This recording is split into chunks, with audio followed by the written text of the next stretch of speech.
Hi there. We're continuing our journey through the Psalms, and today we're in Psalm 24.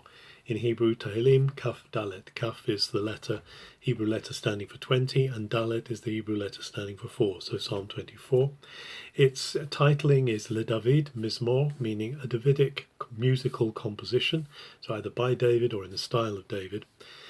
It opens with a very strong declaration saying, L'Adonai ha'aretz u'mlo'ah. To the Lord belongs the earth and everything in it, and the world and all who dwell in it. So there's a very clear declaration here that everything that exists is in the hands of the Lord. And then he says he founded it on seas, he founded it on river floods, referring back to the waters of chaos on which God brought order. So there's something here saying about the order of God. And it's going to be a psalm talking a bit about the hill of the Lord, about the temple.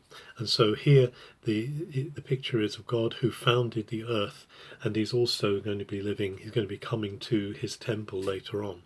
And then there's this question, so who can go up to the hill of the Lord?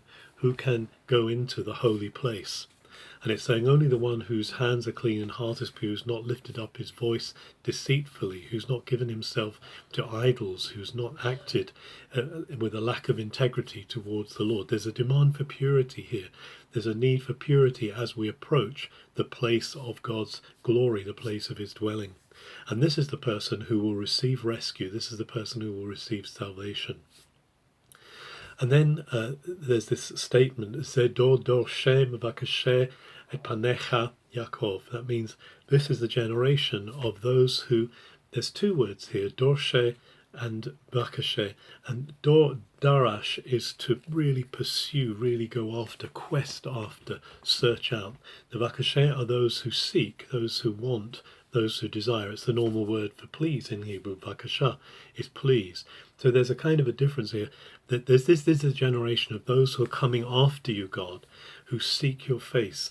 Vakashe panecha, Yaakov. And here, Yaakov, the word Jacob is used. That's always significant when the name of Jacob is used here, because obviously Jacob was renamed as Israel.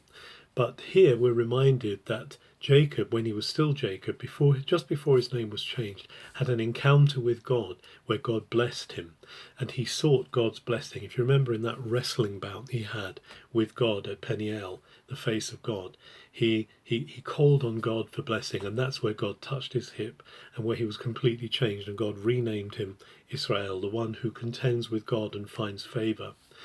And so David is saying, or the singer is saying here, so this is the generation who are like those who, like Jacob, who came after your blessing and who wanted your blessing.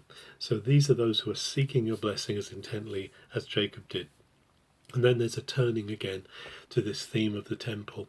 Open up your gates, be lifted up, lift up your heads, you everlasting doors. The King of Glory is coming in.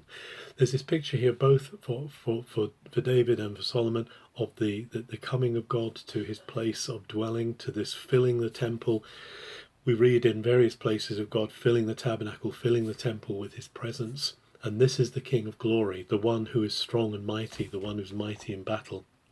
But for us followers of Messiah Jesus, it also signifies the fact that Jesus has overcome death itself, and that he has gone into the very presence of the Father with his human flesh, with his resurrection body, and therefore he is now become the King of Glory. And many Christian hymn writers and songwriters, including Handel and Messiah, talk about this going of Jesus into the very presence of the Father, using these words from Psalm 24, lift up your heads, you gates, be lifted up, you everlasting doors, that the King of Glory may come in. Who is this King of Glory? The Lord, strong and mighty, he is the King of Glory. So as we come today, let's seek the face, let's seek the presence of the God in the same way that Jacob did, the God of Jacob, in the way that Jacob sought him, and not settle until we experience his presence, until we appreciate that close up, face to face experience with him. And let's also acknowledge and recognize who this amazing King of Glory is, the Lord of hosts, strong and mighty in battle. He is also our rescuer. Have a good day.